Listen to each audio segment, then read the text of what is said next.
प्रभाग क्रमांक 12 मधील राजकीय घडामोडींना वेग आलाय।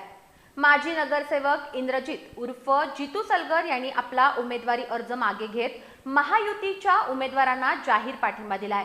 या निर्णयामुळे प्रभाग क्रमांक 12 मध्ये महायुतीची ताकद अधिक मजबूत झाली आहे।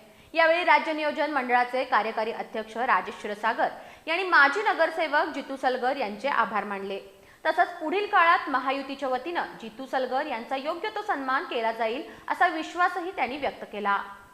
कोल्हापूर महानगरपालिका निवडणूक प्रभाग क्रमांक 12 आणि या 12 मधून अधिकृत उमेदवार जरी नसले तरी अत्यंत महत्वाचे उमेदवार सन्माननीय जितू सलगर यांनी कोल्हापूर महानगरपालिकेचं स्थायी समितीचं सभापती पद देखील भूषवलेलं आहे। 2-3 वेळा नगरसेवक देखील झालेले आहेत।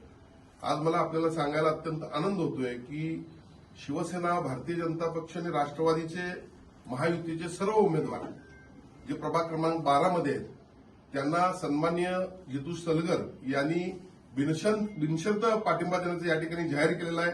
त्यांचं मी मनपूर्वक आभार व्यक्त करतो आणि त्याचबरोबर महायुतीच्या वतीनं निवडणुकीनंतर राज्यस्तरीय समित्या असतील, महामंडळं असतील किंवा शहरस्तरीय असेल किंवा जिल्हास्तरीय असेल, एक अत्यंत महत्वाचं पद देऊन त्यांचा आम्ही सन्मान करू अशा प्रकारचं मी त्यांना या ठिकाणी अभिवचन देत आहे।